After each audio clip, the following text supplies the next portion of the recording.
Hello everyone, स्वागत है आपका फिर से एक और नए वीडियो पर। तो आज हम लोग बात करेंगे एक न्यू चैप्टर यानी कि वर्क एनर्जी एंड पावर, कार्य ऊर्जा तथा शक्ति। न्यू एनर्जी के साथ न्यू चैप्टर को देखेंगे और नया एनर्जी हम अपने अंदर भी और आपके अंदर भी फील करने का कोशिश करेंगे, है ना। तो जहाँ तक हो सके आप लोग थोड़ा ध्यानपूर्वक इस क्लास को कीजिएगा, है ना, क्योंकि एक ही क्लास में हम लोग को पूरा चैप्टर को देखना पड़ता है। तो थोड़ा सा पेशेंस के साथ देखना है, पेशेंस बना के रखना है। जिस तरह से हम पेशेंस के साथ आप लोग को बताते हैं उसी तरह से आप लोग पेशेंस के साथ क्लास भी कीजिए, है ना। तो हमें भी मन लगा रहेगा, है ना। तो चलिए समय लगवाते हुए देखते हैं हम लोग। चैप्टर नेम है आपका क्या? Work energy and power. हमने चैप्टर नेम भी नहीं लिखा है, क्या करें, आसकत हो जाता है थोड़ा सा, है ना। लिख देते हैं, है ना। कार्य, ऊर्जा तथा शक्ति, वर्क एनर्जी तथा पावर। पावर ही लिखा जाता है पहले, है ना। वर्क एनर्जी एंड पावर, इसको देखना है आज की क्लास में, है ना। किसको? वर्क एनर्जी एंड पावर के चैप्टर को, है ना।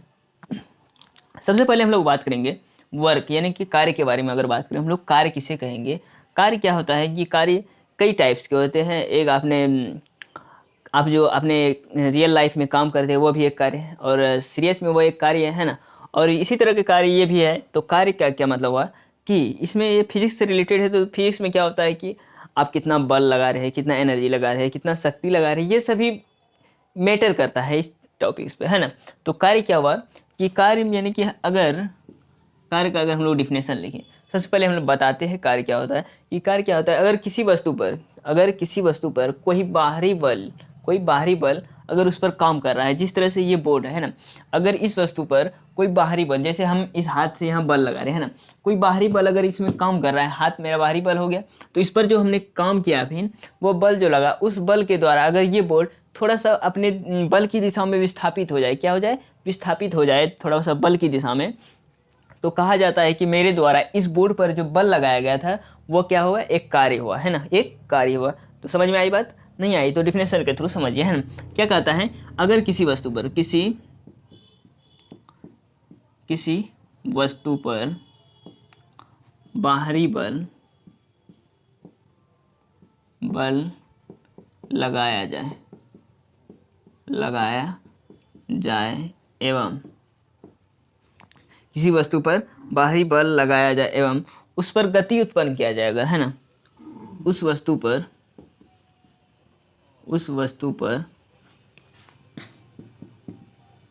गति उत्पन्न किया जाए, है ना। थोड़ा लंबा हो रहा है लेकिन लैंग्वेज जो है वो आपका पूरा इजी होगा, तो आप लोग एक बार पढ़िएगा तो आप लोग को पता चल जाएगा, है ना। गति उत्पन्न किया जाए और वह बल अपने विस्थापन की दिशा में, वह बल अपने लगाव बिंदु को विस्थापन की दिशा में विस्थापित कर जाए, है ना, तो वह जो हमने बल लगाया अपने लगाव बिंदु को, जहां पर हमने बल लगाया उस बिंदु को विस्थापन की दिशा में, किस पर, विस्थापन की दिशा में विस्थापित कर दे, है ना। ज़्यादा लंबा नहीं लिखेंगे तो उसे ही हम लोग तो कहेंगे हम लोग क्या है कि इस वस्तु पर कोई कार्य किया गया, है ना, तो वह कार्य कहलाता है ना,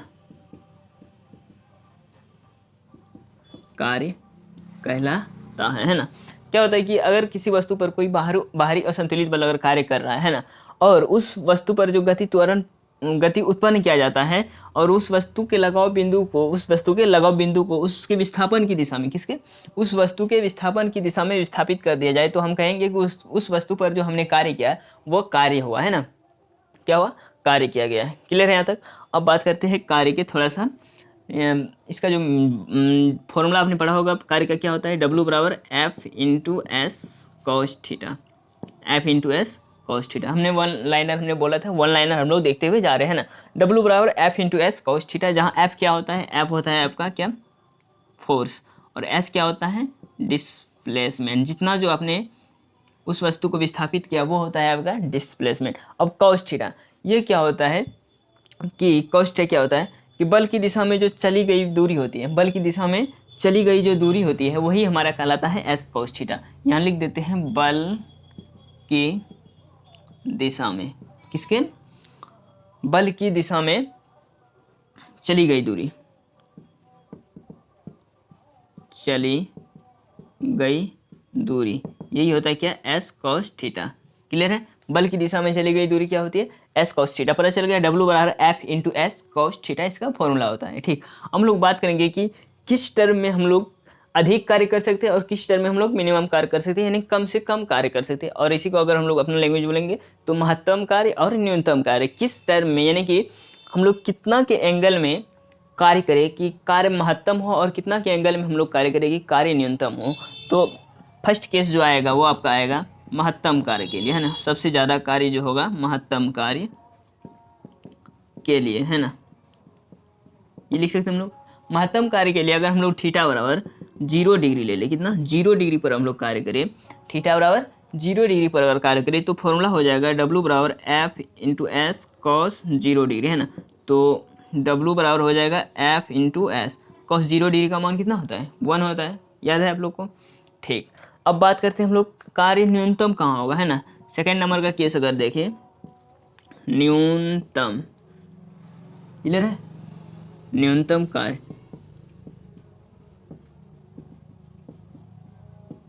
लाइट प्रॉपर वैसे नहीं है ना, इसीलिए हमको थोड़ा सा कन्फ्यूजन होता है कि आप लोग को क्लियर जा रहा है या नहीं जा रहा है। अगर नहीं भी जा रहा है तो आप लोग कमेंट के माध्यम से हमको बताइएगा, है ना। तो हम आगे से क्या करेंगे, थोड़ा सा इम्प्रूवमेंट करेंगे सेटअप पे। उतना भी सेटअप रूम अभी नहीं बना है जो पूरा हाई फाई लाइट लगा हुआ है, ऐसा कोई बात नहीं है। बस जिस तरह से सिंपल आप लोगों तक वीडियो प्रोवाइड किया जाए तो हम वहाँ तक कोशिश कर रहे हैं प्रोवाइड करने का। बस थोड़ा सा आप लोग का सपोर्ट की ज़रूरत है, आप लोग सपोर्ट कीजिएगा थोड़ा सा, तो धीरे धीरे सारा चीज़ अपने आप ठीक होता हुआ चला जाएगा, है ना। फिर हम लोग अच्छे से पढ़ाई करेंगे। ठीक, न्यूनतम कार्य के लिए हम लोग देखते हैं, है ना। न्यूनतम कार्य मतलब मिनिमम वर्क, मिनिमम वर्क मतलब अगर हम लोग थीटा बराबर ले लें कितना, 90 डिग्री, अगर 90 डिग्री के कोण पर हम लोग कार्य करें, कितना, 90 डिग्री के कोण पर, डब्ल्यू बराबर अभी हमने फॉर्मूला पढ़ा, डब्ल्यू बराबर एफ एस कॉस थीटा, है ना। तो डब्ल्यू बराबर लिखते हैं F into S cos 90 degree, cos 90 degree. और आपको पता होगा कॉस 90 का मान कितना होता है, 0 होता है, कॉस 0 का मान 1। ये सब याद रखना है, छोटी छोटी बातें हैं, है ना। डब्ल्यू बराबर ये 0 हो जाएगा, कॉस 90 का वैल्यू 0 होता है तो ये पूरा टर्म 0 हो जाएगा। तो यहाँ हम बता सकते हैं कि कार्य जो सबसे कम होगा वो अगर हम लोग थीटा बराबर 90 डिग्री पर करें तो कम होगा। अब हम ये बताते हैं कार्य कहाँ कम होगा, हम हमारे अपने रियल लाइफ में, है ना। जैसे आप में से सभी कोई यानी कि रेलवे स्टेशन, है ना, प्लेटफॉर्म में जाते होंगे, वहाँ देखते होंगे कूली क्या करता है कि किसी भी बैग होता है जो आपका, उस बैग को उठा के डायरेक्ट वो कहाँ, सर पर रखता है ना, सर पर रखता है और उसको लेके जाता है। और अगर उस टाइम पर अगर आप बोलिएगा उसको कि आपने कार्य शून्य किया है, और उस ये अब रियल केस है कि उसका कार्य शून्य होता है उस टाइम में, है ना। लेकिन अगर आप उस टाइम में बोलिएगा उसको कि आपने कार्य शून्य किया है तो पता नहीं वो क्या करेंगे, है ना। वो भगवान भरोसे, है ना, माता रानी के भरोसे। तो वहाँ पर कार्य क्या होता है, शून्य होता है। लेकिन यहाँ एक बात और हम देखेंगे कि किसमें, महत्तम कार्य के लिए, है ना, महत्तम कार्य के लिए जो आपका थीटा बराबर 0 डिग्री है ना। तो महत्तम कार्य कहाँ होगा कि जब गेंद को अगर हम स्वतंत्रतापूर्वक उसको गिराएंगे, है ना, गेंद को स्वतंत्रतापूर्वक ऊपर से अगर हम गिराएंगे तब जो गुरुत्व बल के द्वारा जो कार्य होगा वो मेरा होगा क्या, महत्तम कार्य होगा। लेकिन कुली द्वारा किया गया कार्य क्या होगा, न्यूनतम कार्य होगा। तो यहाँ हम लिख देते हैं, यहाँ कब होगा, जब स्वतंत्रता पूर्वक, स्वतंत्रता, है ना, स्वतंत्रता पूर्वक गेंद को गिराने पर गुरुत्व बल के द्वारा किया गया कार्य, गुरुत्व बल के द्वारा किया गया कार्य, है ना।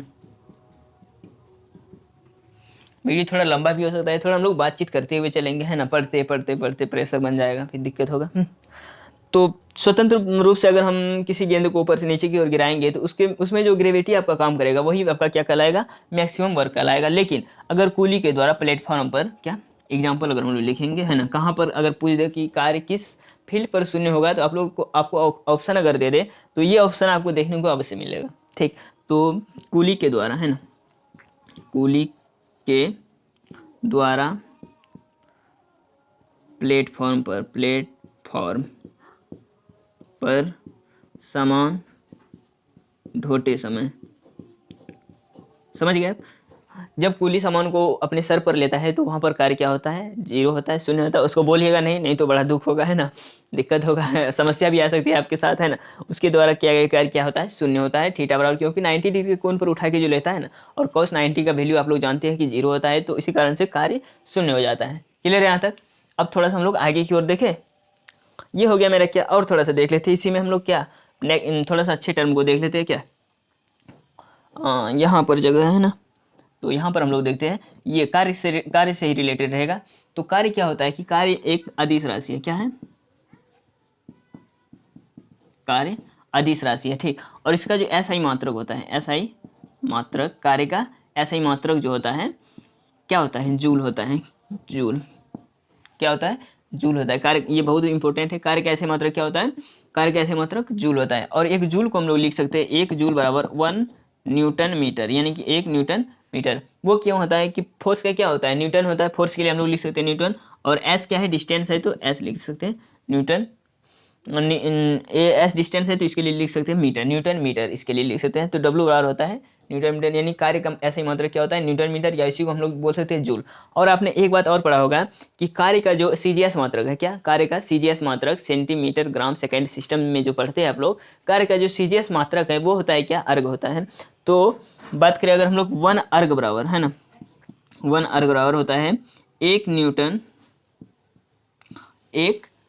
यानी कि 1 न्यूटन सेमी, है ना, क्योंकि ये सेकंड यानी कि डिस्टेंस है तो इसको सेंटीमीटर लिखेंगे, है ना, सेमी, न्यूटन नहीं लिखेंगे हम लोग। 1 अर्ग बराबर होता है क्या, डाइन सेमी, है ना, 1 डाइन, क्योंकि CGS में लिख रहे हैं तो 1 यानी कि 1 क्या बोलते हैं, अर्ग बराबर क्या हो जाएगा, 1 डाइन सेमी, इसी को बोलते हैं ना। अब 1 अर्ग बराबर कितना होता है आप लोगों को पता होगा। 1 अर्ग बराबर यानी कि 1 अर्ग बराबर अगर हम लोग नहीं बोले तो 1 जूल बराबर कितना अर्ग होता है, ये हम लोग बोल सकते हैं ना। 1 जूल बराबर 10⁷ अर्ग होता है। कितना, 10⁷ अर्ग होता है। वो कैसे होता है, थोड़ा सा उसको हम लोग कैलकुलेट करके देख लेते हैं। 1 अर्ग बराबर 1 जूल बराबर 10⁷ अर्ग तो होता है, लेकिन वो कैसे होता है। अब यहाँ पर थोड़ा सा देखिए कि 1 न्यूटन मीटर, है ना, यहाँ हम लोग लिखते हैं 1 न्यूटन मीटर, यही होता है कितना, 1 अर्ग बराबर, है ना, 1 अर्ग बराबर नहीं, 1 जूल बराबर, है ना, 1 जे लिखते हैं डायरेक्ट। 1 जूल बराबर कितना होता है, 1 न्यूटन मीटर होता है। और न्यूटन को हम लोग क्या लिख सकते हैं, CGS में क्या लिख सकते हैं हम लोग, CGS में लिख सकते हैं हम लोग क्या, डाइन, 1 डाइन। और मीटर को क्या लिख सकते हैं, सेंटीमीटर। 1 डाइन हो गया और 1 सेंटीमीटर हो गया। तो डाइन के लिए लिखते हैं हम लोग 1 न्यूटन बराबर 10⁵ डाइन। कितना, 1 न्यूटन बराबर कितना, 10⁵ डाइन, है ना। और 1 मीटर बराबर यानी कि 1 मीटर बराबर कितना होता है, 1 मीटर को लिखे हम लोग सेंटीमीटर में, तो कितना, सेंटीमीटर हो गया, तो 10⁵2 हो गया सेंटीमीटर, है ना, 10⁵2 सेंटीमीटर, है ना। और इन दोनों को अगर हम लोग गुना करेंगे 10⁵7, डाइन गुना सेंटीमीटर, हमने भी बताया क्या होता है, अर्ग होता है, 10⁵7 अर्ग हो जाएगा, है ना। इस तरह से हम लोग लिखते हैं 1 जूल बराबर 10⁵7 अर्ग। क्लियर है। अब थोड़ा सा हम लोग देखते हैं किसको